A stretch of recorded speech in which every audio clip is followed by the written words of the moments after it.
cool, peace, happy, smile. So first of all, this is 355 timer. బ్రీఫ్గా చెప్పాలంటే 8 pins ఉంటాయి and each pin యొక్క name mention చేసా. Ground, trigger, output, reset, control, threshold, discharge, VCC, supply voltage. So సింపుల్గా ఇది 355 timer IC. So today మనం దీన్ని ఎస్టేబుల్ మోడ్లో ఆపరేట్ అయ్యేలా కనెక్షన్స్ని కనెక్ట్ చేస్తాం. ఫస్ట్ ఆఫ్ ఆల్ ఎస్టేబుల్ అంటే ఏంటి? ఎస్టేబుల్ అంటే ఏం లేదు, అదొక మోడ్.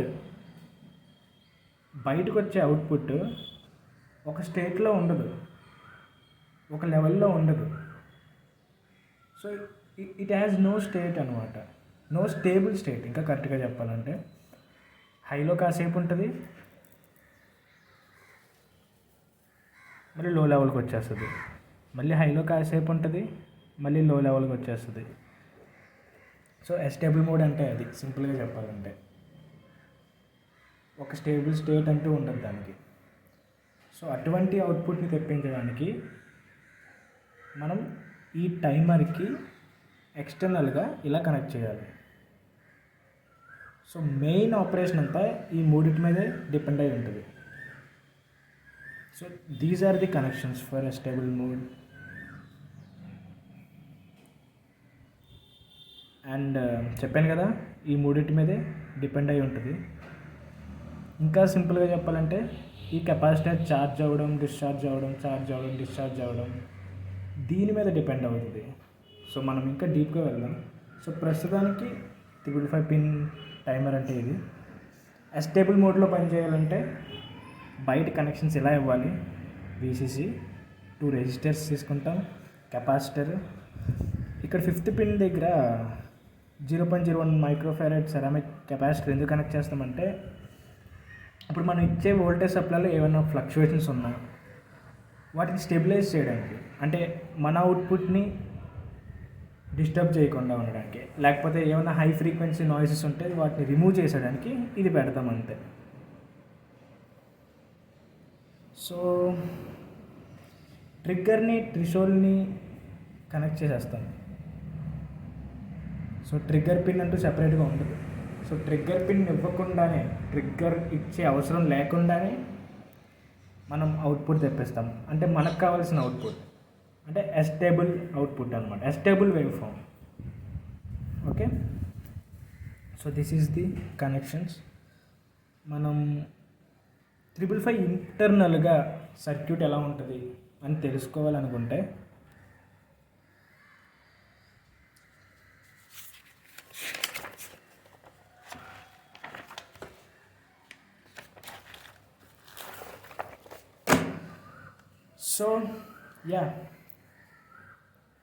ఇంటర్నల్గా 355 టైమర్లో ఏవేవి ఉంటుంది?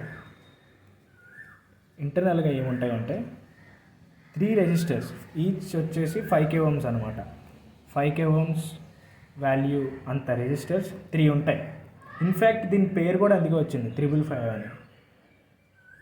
సో 2 కంపారేటర్స్ ఉంటాయి, ఒక ఫ్లిప్ ఫ్లాప్ ఉంటుంది, ఆర్ఎస్ ఫ్లిప్ ఫ్లాప్, ఒక ఇన్వర్టర్, 1 ట్రాన్సిస్టర్. ఇది 355 టైమర్లో ఇంటర్నల్గా ఉండే సర్క్యూట్. మనం ఈ 2nd పిన్ని 6th పిన్ని కనెక్ట్ చేయడం, ఆర్ ఈ 2 రెసిస్టర్స్ కనెక్ట్ చేయడం, ఈ కెపాసిటర్ కనెక్ట్ చేయడం, ఇదంతా ఎక్స్టర్నల్ సర్క్యూట్ అనమాట. సో ఇదంతా వచ్చేసి ఎక్స్టర్నల్ సర్క్యూట్. లోపల వచ్చేసి ఈ 2 కంపారేటర్స్, ఫ్లిప్ ఫ్లాప్, ఈ transistor, inverter and output 3rd pin తీసుకుంటాం. ఆర్ఎస్ ఇదేంటంటే ఆర్ఎస్ ఫ్లిప్ ఫ్లాప్ యొక్క ట్రూత్ టేబుల్. సో ఇక్కడ చిన్నగా బ్రీఫ్గా చెప్పాలంటే, ఇందాక చెప్పాను కదా, కెపాసిటర్ ఛార్జ్ అవ్వడం, డిశ్చార్జ్ అవ్వడం, ఛార్జ్ అవ్వడం, డిశ్చార్జ్ అవ్వడం, ఇలా జరగడం వల్ల ఇక్కడ ఈ రీజన్లో సంథింగ్ జరిగి మనకు కావాల్సిన అవుట్పుట్ వస్తుంది. ఇప్పుడు ఆ సంథింగ్ ఏం జరుగుతుందో తెలుసుకోవడానికి చూద్దాం. Okay, so first of all మనం 355 ఐసీ తీసుకున్నాం. ఎక్స్టర్నల్గా 2 రెసిస్టర్స్ని కనెక్ట్ చేసేసాం, ఒక కెపాసిటర్ కనెక్ట్ చేసేసాం. సో స్టార్టింగ్లో VCC అప్పుడే కనెక్ట్ చేసాం, జస్ట్ ఆ మూమెంట్లోనే, జస్ట్ అప్పుడే స్టార్ట్ అయింది ప్రాసెస్ అంతా. ఆ మూమెంట్లో తీసుకుంటే అంటే ఇనీషియల్గా ఇక్కడ 0 వోల్టేజ్ ఉంటుంది. సో ఇనీషియల్గా ఇక్కడ 0 వోల్టేజ్ ఉండడం వల్ల ఈ కంపరేటర్ దగ్గర చెక్ చేద్దాం. సో పాజిటివ్ టెర్మినల్ దగ్గర 0 వోల్ట్, ఇక్కడేమో 2/3 VCC. సో కంపరేటర్ ఏంటంటే పాజిటివ్ టెర్మినల్ దగ్గర ఎక్కువ వోల్టేజ్ ఉంటే అవుట్పుట్ 1 వస్తుంది, నెగిటివ్ టెర్మినల్ దగ్గర వోల్టేజ్ ఎక్కువ ఉంటే అవుట్పుట్ 0 వస్తుంది. సో ఇక్కడ ఏముంది, ఇక్కడ 0 వోల్ట్, ఇక్కడ 2/3 VCC. సో నెగిటివ్ టెర్మినలే ఎక్కువ, సో దీని అవుట్పుట్ వచ్చేసి 0. సో సేమ్ ఇక్కడ కూడా కంపేర్ చేసుకుందాం. 0 వోల్ట్, 1/3 VCC. ఇక్కడ ఇది గ్రేటర్, సో దీని అవుట్పుట్ వచ్చేసి 1. So 0, 1. So as per the truth table of RS flip flop 0, 1 అంటే అవుట్పుట్ 1, 0. మనం ఇక్కడ అవుట్పుట్ ఇక్కడ క్యూ బార్ కన్సిడర్ చేస్తాం. ఓకే, సో క్యూ బార్ వచ్చేసి 0. సో ఇక్కడ కదా, సారీ, సో 0. సో దాని అర్థం ఏంటంటే ఇక్కడ 0 వచ్చింది కదా, ఈ 0 ట్రాన్సిస్టర్ బేస్కి కనెక్ట్ అయి ఉంటుంది. సో ట్రాన్సిస్టర్ కట్ ఆఫ్ రీజియన్లోకి వెళ్ళిపోతుంది, అంటే ఇది ఓపెన్ సర్క్యూట్ అయిపోతుంది. సో ఇప్పుడు ఇక్కడ ఏం సర్క్యూట్ లేదు, ఇంకా ఇదంతా ఓపెన్ సర్క్యూట్ అయిపోయింది. సో ఈ VCC ఈ 2 రెసిస్టర్ల ద్వారా కెపాసిటర్ ఛార్జ్ అవ్వడం అనే ప్రాసెస్ కంటిన్యూ అవుతుంది. ఇక్కడ ఓపెన్ సర్క్యూట్ అయిపోయింది కదా, సో ఎటువంటి ఇంటరప్షన్ లేదు. సో కెపాసిటర్కి ఛార్జింగ్ ప్రాసెస్ కంటిన్యూ అవుతూనే ఉంటుంది. సో నెక్స్ట్ వచ్చేసి ఇప్పుడు VC less than VCC/3.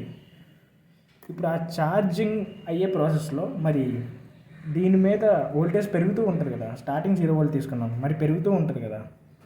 So VCC/3 కన్నా తక్కువ వాల్యూస్ అన్నిటికీ సేమ్ థింగ్, అదే ప్రాసెస్ జరుగుతుంది. అవుట్పుట్ ఇక్కడ క్యూ బార్ 0 వస్తుంది, ఇది కట్ ఆఫ్ అయిపోతుంది. So no interruption, no interruption అంటే గ్రౌండ్ అవ్వదని అంతే. సో ఇదంతా ఓపెన్ సర్క్యూట్ అయిపోద్ది, కెపాసిటర్ ఛార్జ్ అవుతూనే ఉంటుంది. సో ఇక్కడికి వచ్చేసి ఎప్పుడైతే కెపాసిటర్ ఛార్జ్ అవుతూ ఉన్న ప్రాసెస్లో VCC/3ని క్రాస్ చేస్తుందో, ఇప్పుడు ఈ కండిషన్ తీసుకుందాం. సో VCC/3ని క్రాస్ చేసింది. సో ఇక్కడికి వచ్చేద్దాం. సో పాజిటివ్ టెర్మినల్ వచ్చేసి VCC/3, నెగిటివ్ టెర్మినల్ వచ్చేసి 2/3 VCC. ఆబ్వియస్గా నెగిటివ్ టెర్మినల్ పెద్దది, so R 0.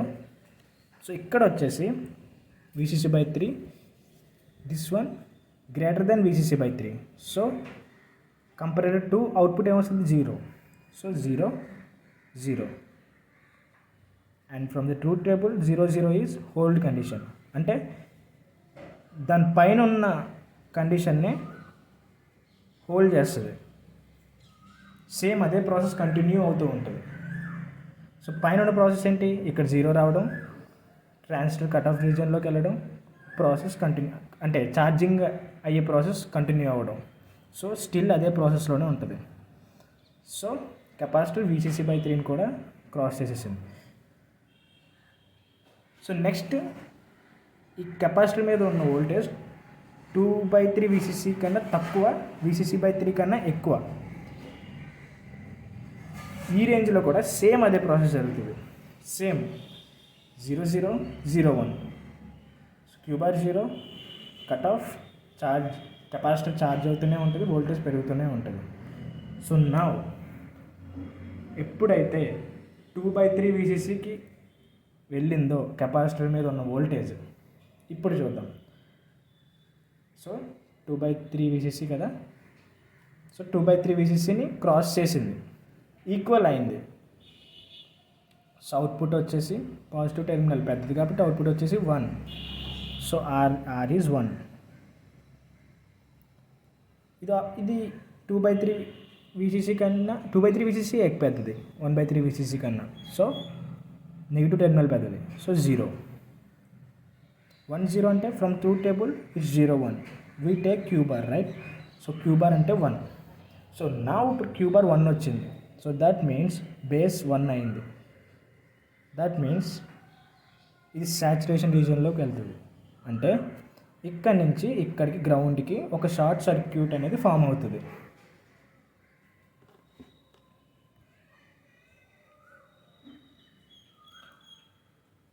So short circuit అనేది ఫామ్ అవుతుంది. ఎప్పుడైతే షార్ట్ సర్క్యూట్ గ్రౌండ్కి ఫామ్ అయిందో, షార్ట్ సర్క్యూట్ అయ్యి గ్రౌండ్కి ఒక పాత్ క్రియేట్ అయిందో, సో కెపాసిటర్ స్టార్ట్స్ డిశ్చార్జింగ్ అనమాట.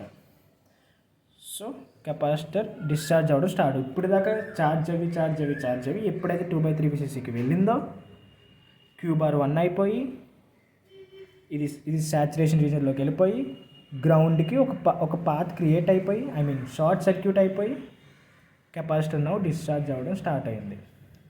సో ఇప్పుడు వరకు ఛార్జింగ్ ప్రాసెస్ అయితే ఇప్పటి నుంచి డిశ్చార్జింగ్ ప్రాసెస్. సో 2/3 VCC నుంచి కిందకి డిశ్చార్జ్ అవుతూ ఉంటుంది. సో నౌ సేమ్ 2/3 VCC కన్నా తక్కువ, 1/3 VCC కన్నా ఎక్కువ, ఈ మధ్య రేంజ్లోకి చూద్దాం. 2/3 VCC కన్నా తక్కువ కదా, ఇప్పుడు ఇది VC వచ్చేసి 2/3 VCC కన్నా తక్కువ. So 2/3 VCC. సో దీనికన్నా ఇది తక్కువ కదా. సో నెగిటివ్ టెర్మినల్ పెద్దది కాబట్టి 0. ఇక్కడ 2/3 VCC కదా, నెగిటివ్ టెర్మినల్ పెద్దది కాబట్టి 0.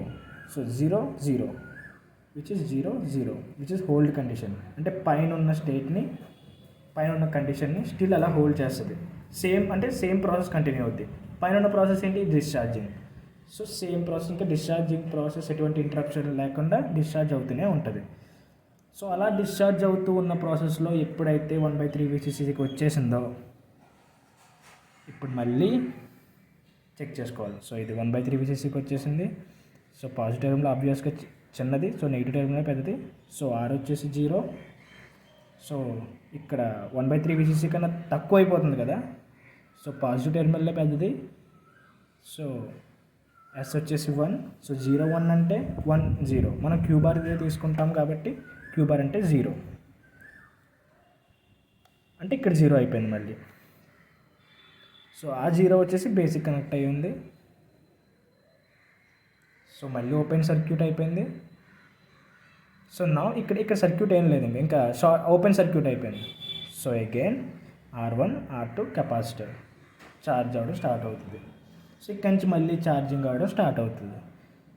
మళ్ళీ 2/3 VCC దాకా వెళ్తుంది. మళ్ళీ అక్కడి నుంచి డిశ్చార్జింగ్ అవ్వడం స్టార్ట్ అవుతుంది. మళ్ళీ 1/3 VCC వరకు వస్తుంది. సో ఇది 355 టైమర్ అవుట్పుట్ అనమాట. ఇన్వర్టర్ నుంచి మనం ఇక్కడ క్యూ బార్ అయితే దీనికి రివర్స్లో ఉంటుంది. సో 0 ఉన్న చోట ప్రతిసారి 1 వస్తుంది, 1 ఉన్న ప్రతి చోట 0 వస్తుంది. సో ఇన్వర్షన్ అనమాట. మన అవుట్పుట్ ఇది, మనకు కావాల్సింది ఇది. సో ఈ టోటల్ రీడింగ్స్ని బట్టి మనం ఒక గ్రాఫ్ అనేది తీసుకుంటే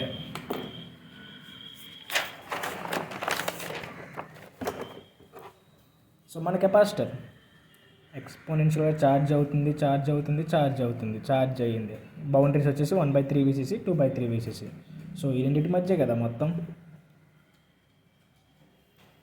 సో ఎప్పుడైతే 2/3 VCCకి వెళ్ళిందో మళ్ళీ 1/3 VCC వరకు డిశ్చార్జ్ అవుతుంది. మళ్ళీ 1/3 VCC నుంచి 2/3 VCC డిశ్చార్జ్ అవుతుంది. So this is the process in the capacitor. This is capacitor voltage. So charge అవ్వడానికి పట్టిన టైంని TC అనుకోవచ్చు, డిశ్చార్జ్ అవ్వడానికి పట్టిన టైంని TD అనుకోవచ్చు. సో సేమ్ మన అవుట్పుట్ వేసుకున్నాం కదా. సో ఛార్జ్ అయినప్పుడు వీ గాట్ 1 అంటే హై లెవెల్. డిశ్చార్జ్ అయినప్పుడు వీ గాట్ 0 అంటే లో లెవెల్, మళ్ళీ హై లెవెల్, మళ్ళీ లో level. It is the output from the pin 3 of 355 timer. So దీన్ని బట్టి మనకేం అర్థమైంది, మనకు వచ్చిన వేవ్ ఫాము హై లెవెల్లో కాసేపు, మళ్ళీ లో లెవెల్లో కాసేపు, మళ్ళీ హై లెవెల్లో కాసేపు, మళ్ళీ లో లెవెల్లో కాసేపు ఈ విధంగా ఉంటుంది. కాబట్టి దానికంటూ పర్టిక్యులర్ స్టేబుల్ స్టేట్ లేదు కాబట్టి it is the astable wave form or ఈ total operation astable operation or ఈ మోడ్ని astable mode of the 355 timer. So నా మనం ఏంటంటే ఇప్పుడు మనం ఏం చేయాలంటే ఛార్జ్ మొత్తం కెపాసిటర్ 1/3 2/3 VCC వరకు వెళ్ళడానికి పట్టిన టైంని క్యాల్కులేట్ చేయాలి. మళ్ళీ 2/3 VCC నుంచి 1/3 VCCకి డిశ్చార్జింగ్ టైంని క్యాల్కులేట్ చేయాలి. ఆ రెండు కలిపేస్తే టోటల్ టైం పీరియడ్ అంటే charging time equal to T on, discharging time is equal to T off. So T on plus T off equals total time period. So ఇది derivations charging time discharging time. So బ్రీఫ్గా explain చేస్తా. ఇది వచ్చేసి equation మనం ఇందులో పెట్టుకుంటూ ఉండాలి. So starting initial voltage వచ్చేసి 1/3. ఇదేంటిది ఛార్జింగ్కి. సో మనం ఇది చూసుకోవాలి, ఈ వేవ్ చూసుకోవాలి, ఈ రీజన్ చూసుకోవాలి. సో స్టార్టింగ్ వచ్చేసి 1/3 VCC. So V initial is equal to 1/3 VCCతో స్టార్ట్ అయింది. V ఫైనల్ అంటే after a long time, after infinity time అని మనం ఎజ్యూమ్ చేసుకుంటే కెపాసిటర్ VCC వరకు ఛార్జ్ అయిపోతుంది, అంతవరకు వోల్టేజ్ అయిపోతుంది. అదే ఇన్ఫినిటీ టైం తర్వాత. So V final voltage is equal to VCC. Tau means resistance into capacitance. Resistance RA plus RB ఎందుకైందంటే తెలుసు కదా, ఛార్జింగ్ ప్రాసెస్లో 2 రెసిస్టర్స్ ఇన్వాల్వ్ అవుతున్నాయి. అవే అక్కడ R1 R2 అని రాశాను, ఇక్కడ just RA RB just representation అంతే. సో 2 రెసిస్టర్స్ ఇన్వాల్వ్ అవుతున్నాయి కాబట్టి RA plus RB. So at T is equal to TC, ఈ కెపాసిటర్ మీద వోల్టేజ్ ఎంత ఉంటుంది 2/3 VCC. So at T is equal to TC, voltage on capacitor is equal to 2/3 VCC. So ఈ conditions అన్నీ ఇందులో పెట్టేసుకుంటే మనకు వచ్చేది charging time 0.67 into RA plus RB into C. So same discharging ప్రాసెస్లో కూడా ఎక్కడి నుంచి స్టార్ట్ అవుతుంది 2/3 VCCని స్టార్ట్ అవుతుంది. సో ఇనిషియల్ వోల్టేజ్ కూడా 2/3 VCC, ఫైనల్గా 0 వోల్టేజ్. ఆఫ్టర్ ఇన్ఫినిటీ టైం ఖచ్చితంగా కెపాసిటర్ వోల్టేజ్ 0 అయిపోతుంది. Tau is equal to RBC, resistance into capacitance. Discharge అనే ప్రాసెస్లో ఓన్లీ RB అంటే ఇందాక చూసిన డయాగ్రామ్లో R2 ఒక్కటే ఇన్వాల్వ్ అవుతుంది. సో మళ్ళీ T is equal to TD అంటే ఇక్కడ పెట్టుకుంటాం మనం. T is equal to TD అంటే ఇప్పుడు T is equal to TD ఇక్కడ పెట్టుకుంటే దీని వోల్టేజ్ ఎంత ఉంటుంది 1/3 VCC. So T is equal to TD, VC is equal to 1/3 VCC. ఇవన్నీ ఇందులో సబ్స్టిట్యూట్ చేసేసుకుంటే మనకు వచ్చేది discharge time. So capacity discharge అవ్వడానికి వచ్చిన టైం మనం మొత్తం ఛార్జింగ్ ప్రాసెస్లో TCని ఈజ్ ఈక్వల్ T on అనుకున్నాం, డిశ్చార్జింగ్ టైంని T off అనుకున్నాం. సో TC ప్లస్ TD అంటే T on plus T off. ఈ రెండింటిని కలిపేస్తే వచ్చేదే total time period of the wave form which we got at the pin 3 of 355 timer in a stable mode. I hope you got it. So TC charging time period across capacitor, మొత్తం capacitor charge అవ్వడానికి పట్టిన time. ఈ ఫార్ములాలో 2 రెసిస్టర్లు involve అయినాయి. Discharging టైంలో only second resistor ఒకటి involve అయింది. So the main thing, జనరల్గా మనం వచ్చిన వేవ్ ఫామ్ని అంటే ఇది వచ్చింది కదా, ఈ వేవ్ ఫామ్ని డ్యూటీ సైకిల్లో చెప్తాం. ఆ డ్యూటీ సైకిల్ ఫార్ములా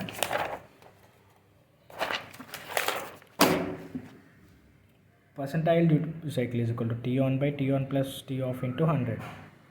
ఎంతసేపు ఆన్లో ఉంది బై టోటల్ టైం ఆన్ అయింది ప్లస్ ఆఫ్ అయింది ఇంటూ 100 అంటే పర్సంటేజ్లు చెప్పడానికి అంతే. సో టోటల్ అంటే ఇండైరెక్ట్గా ఛార్జింగ్ అవ్వడానికి పట్టిన టైము బై ఛార్జింగ్ డిశ్చార్జింగ్ రెండు కంప్లీట్ అవ్వడానికి పట్టిన టైం ఇంటూ 100. సో మనం ఫార్ములా చేసేసుకుంటే ఐ మీన్ సబ్స్టిట్యూట్ చేసేసుకుంటే చివరికి మనకు వచ్చేది ఇది. సో ఇప్పుడు మనం ప్రాక్టికల్గా ఏం చేస్తామంటే ఈ RA RB స్టార్టింగ్ 1K పెట్టుకొని డ్యూటీ సైకిల్ ఎంత వస్తుందో చూస్తాం. సేమ్ అలాగే 10K పెట్టుకుని డ్యూటీ సైకిల్ ఏమొస్తుందో చూస్తాం. సేమ్ RA RB ఈక్వల్ అయిపోతే రెండు ఒకటే వస్తాయి అనుకో, జస్ట్ ప్రాక్టికల్గా చూద్దాం అంతే. ఈసారి ఒకటి 10K ఒకటి 10 ఇంకోటి ఒకటి 1K ఇంకోటి 10K పెట్టుకొని డ్యూటీ సైకిల్ ఎంత వస్తుందో చూస్తాము. ఫస్ట్ థియరిటికల్గా క్యాలిక్యులేట్ చేసి ఇక్కడ వేసేయచ్చు, ప్రాక్టికల్గా సేమ్ వస్తున్నాయి లేదో చూడొచ్చు. సో ఈ ప్రాక్టికల్ రిజల్ట్స్ మనం ప్రాక్టికల్గా చూసి థియరిటికల్గా చూస్తే 66.6% దీనికి సేమ్, ఎందుకంటే సేమ్ రెసిస్టర్స్ ఒకటే కదా, 10K అయినా 1K అయినా సేమ్ రెసిస్టర్స్ వాడితే సేమ్ డ్యూటీ సైకిల్ వస్తుంది. సో ఇక్కడ 1K 10K వాడాము. సో థియరిటికల్గా క్యాలిక్యులేట్ చేస్తే ఈ ఫార్ములాలో పెట్టుకొని క్యాలిక్యులేట్ చేస్తే 52.3, దీనికి 66.6 ఇలా రెస్పెక్టివ్గా వాల్యూస్ వచ్చినాయి. సో ఇప్పుడు మనం ప్రాక్టికల్గా చూసి సేమ్ ఇవే వాల్యూకి ఈక్వల్ అవుతున్నాయో లేదో చూద్దాం. So let's go to practical session.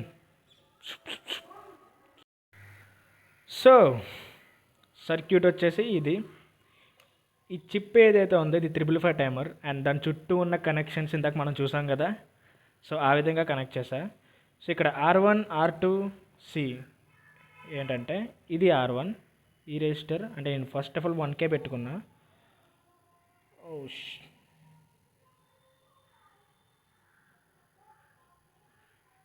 So R1 R2 C 555 timer, and మనం ఎక్స్ట్రాగా ఈ OLED స్క్రీన్ యాడ్ చేసా, జస్ట్ డ్యూటీ సైకిల్ని ఇందులో చూసుకోవడానికి ఎప్పటికప్పుడు.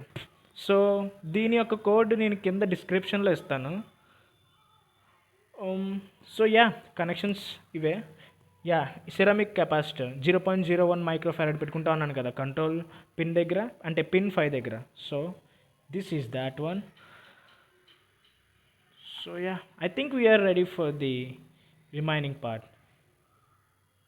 సో మనం స్టార్టింగ్ ఏం పెట్టాం, 1K కదా. సో మన థియరిటికల్ క్యాలిక్యులేషన్ ప్రకారం 1K పెడితే మనకు రావాల్సింది 66.6% థియరిటికల్గా మనం క్యాలిక్యులేట్ చేసింది. సో మనం ప్రాక్టికల్గా చూద్దాం. So I'm giving this cable to the computer.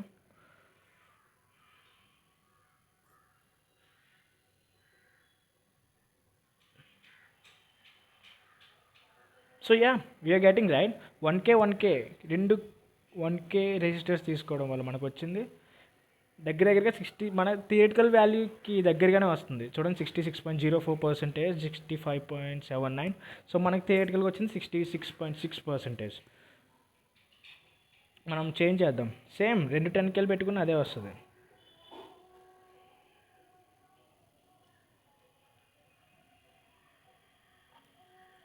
So నేను ఇప్పుడు పెడుతుంది R2.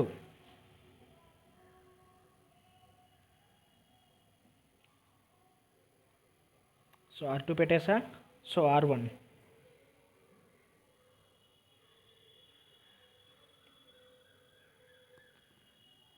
see we are getting the same percentage because these are the two equal resistors కదా.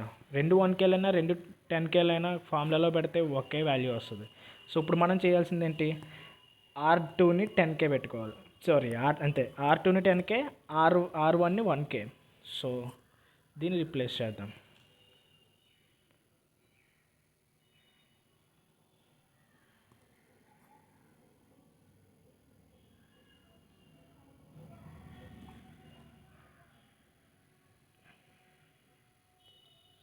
మనకు థియరిటికల్గా వచ్చింది 52.3%. సో దగ్గరగా వస్తుంది చూడండి. 50 ఇక్కడేమొస్తుంది 51.74%.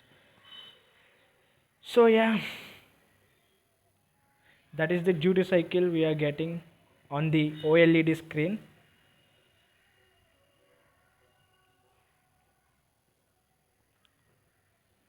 And this is the Arduino board.